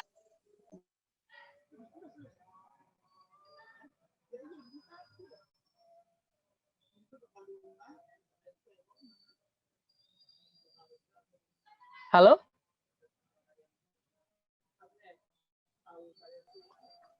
Mohon izin Gus, apa tadi suara saya delay? Halo? Putus-putus? Iya, halo? Ya, sinyal kamu tuh merah gitu loh. Halo? Oke, karena jadi kamu oke, aku bisa dengar sekarang.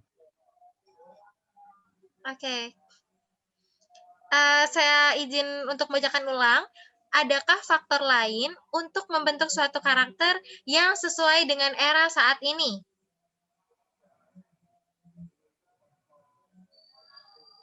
Oke, cara lain mungkin ya, atau faktor lain yang membentuk karakter seseorang di era saat ini, atau cara membentuk karakter seseorang di era kali ini. Gini, kalau bentukan karakter apa namanya individu sekarang itu memang tidak sepenuhnya dibentuk oleh keluarga ataupun lingkungan.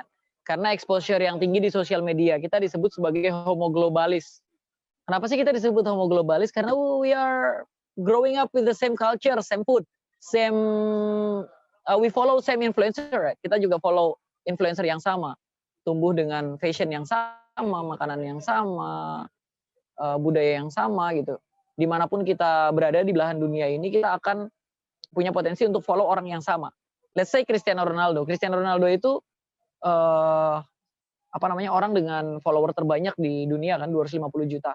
Nah, kalau satu postingan Cristiano Ronaldo mungkin akan mempengaruhi 250 juta orang, dari orang yang di Ciputat sampai orang yang ada di Köln di Jerman, orang yang ada di Leiden di Belanda, orang yang ada di Maroko misalnya di Afrika. Semua akan terpengaruh dengan postingannya Cristiano Ronaldo ini.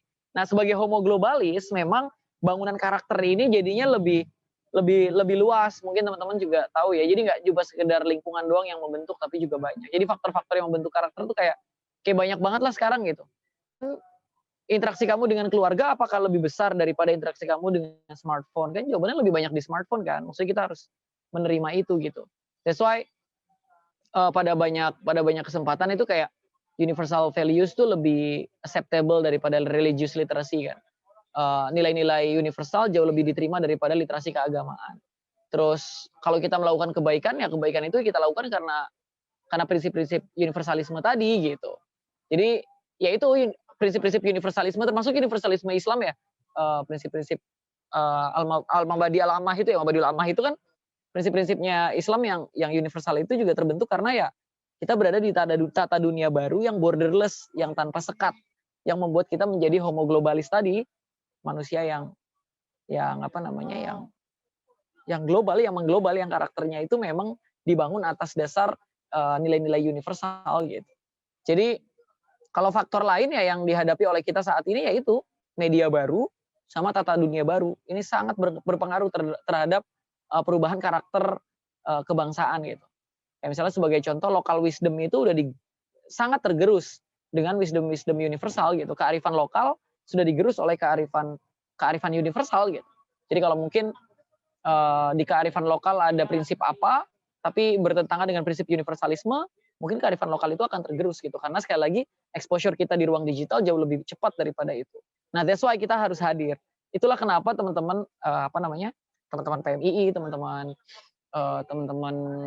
yang konsen di isu-isu keagamaan harus hadir di ruang digital sehingga banjir informasi yang deras ini yang mungkin punya potensi untuk merubah karakter kearifan dan segala macam lah hal-hal yang sifatnya tradisional itu tinggalan leluhur kita itu masih bisa kita rawat gitu dengan kehadiran kita di ruang digital. Itu sih kira-kira. Baik Gus. Gus, sebenarnya ini ada satu pertanyaan terakhir, boleh Gus? Oke, kamu janji terakhir ya. Aku sih masih menikmati It sesinya. will be the last question tonight. Cuman aku takut teman-teman yang udah bosen. Oke. Kan kayak tadi for dimension of education ya Gus ya. Jadi malam ini kita knowledge dulu nih Gus. Malam ini kita kumpulkan sebanyak-banyak knowledge, nanti mungkin Kurang next kamu. Oke, meet betul, kita betul. akan practice gitu ya Gus ya. Oke, last question datang dari Ibnu Solah. Alhamdulillah bisa disampaikan nih sahabat Solah. Izin bertanya lagi, bagaimana cara meyakinkan diri ketika kita ingin menunjukkan skill kita bahwa itu bukan ria? Seperti itu.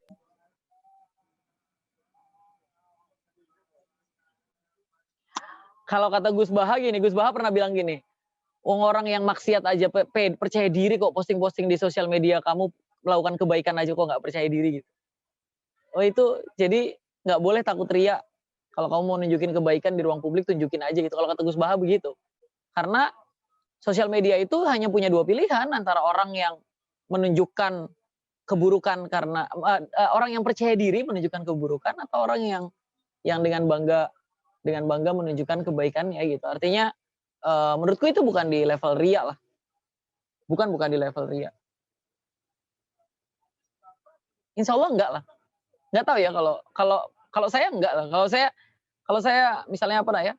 Saya posting kalau saya bahagia banget gitu, punya istri yang cantik, baik dan sebagainya. Saya enggak lagi ria ke orang-orang itu. Saya mau nunjukin ke teman-teman follower saya gitu, kalau one day kamu juga kalau menjadi pribadi yang baik, kamu akan mungkin Allah pertemukan dengan jodoh yang baik juga gitu. Is it ria or menurutku enggak riaan gitu. Tapi aku setuju sama apa yang Gus Baha sampein gitu.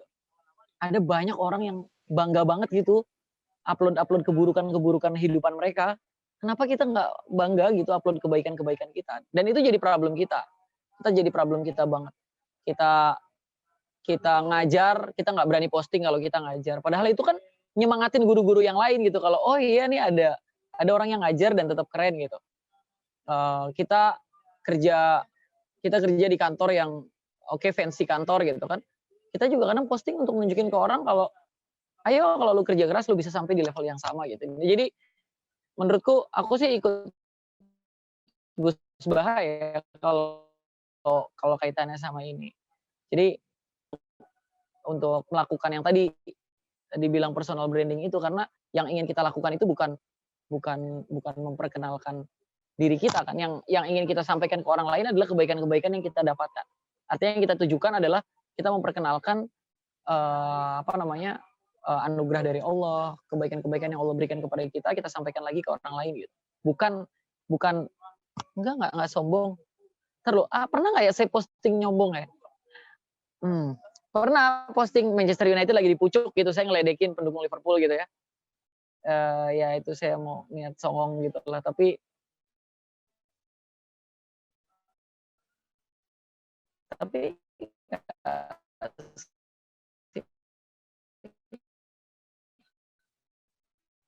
enggak kalau dan susah, nggak usah ragu, Ibnu, kamu kalau ya niatnya untuk kebaikan gitu. Niatnya dibuat ikhlas gitu, dibuat bismillah. Ini thorikohku adalah menjadi influencer gitu. Jadi nanti itu yang jadi kamu jadiin thorikoh. Gitu ya. Baik, terima kasih banyak Gus Romzi. Nah, gitu ya sahabat Salah ya. Jadi tergantung niatnya ya Gus ya.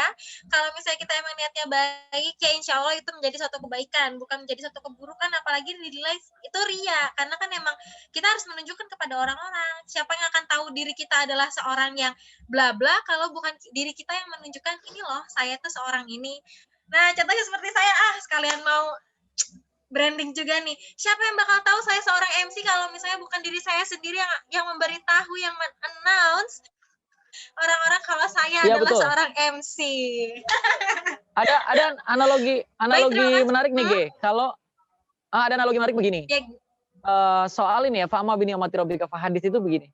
Kalau kamu lagi punya uang, kamu kasih tahu tetangga kamu, barangkali tetangga kamu butuh, mau minjem.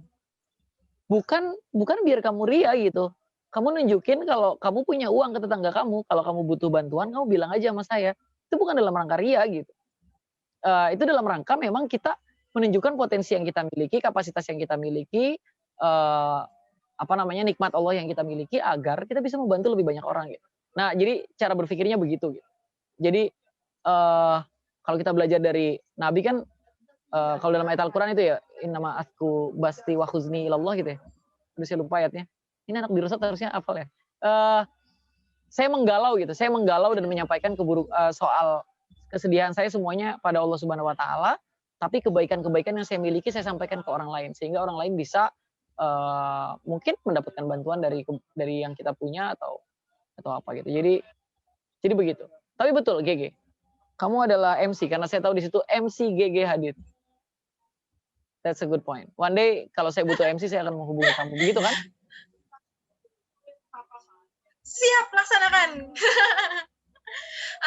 Baik Gus Romzi, alhamdulillah kita sudah berada di penghujung acara. Mungkin ada closing power dari Gus Romzi untuk rekan-rekan yang lainnya, untuk sahabat-sahabat lainnya, Gus Romzi, agar menambah semangat kita untuk mengaplikasikan apa yang sudah Gus Romzi sampaikan. Bagaimana Ya, Gus Romzi? Ada closing power?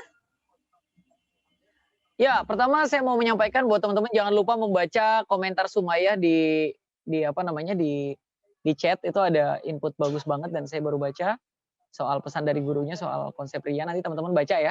Dan kalau pesan terakhir dari saya, semoga teman-teman semangat untuk menjalani sesi-sesi berikutnya, karena sesi berikutnya insya Allah jauh lebih praktikal daripada yang kita lakukan pada minggu ini ya. Karena minggu ini kita lebih mendiskusikan dulu, nanti ke depan saya akan mulai lebih, misalnya gini, Ananda Alicia, coba kamu artikulasi baca ini gitu, misalnya jauh lebih bisa melibatkan teman-teman semuanya juga dalam pertemuan-pertemuan selanjutnya. Jadi oke, keep up the good work. Thank you buat teman-teman Kompakdis yang sudah menginisiasi program ini. Mudah-mudahan apa yang saya sampaikan bermanfaat. Sekali lagi, saya tidak mengajak teman-teman semuanya untuk menjadi populer atau apa gitu. Yang saya ingin ajak sebenarnya teman-teman tuh, saya maunya kalian jauh lebih bermanfaat gitu. Dan salah satu jalan menuju sana adalah dengan menjadi pribadi yang jauh lebih influential atau lebih berpengaruh di tengah-tengah masyarakat daripada sebelumnya. Begitu ya.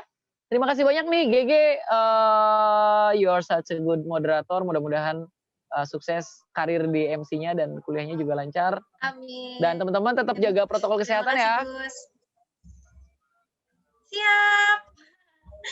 Kami ucapkan terima kasih banyak kepada Gus Romzi atas penyampaian materinya pada malam hari ini, atas penyampaian ilmu-ilmunya, telah mau dengan rela berbagi kepada kita nih, adik-adik kita, adik-adik yang masih unyu-unyu, yang insya Allah nanti akan meneruskan jejak Gus Romzi, insya Allah ya Gus ya, amin.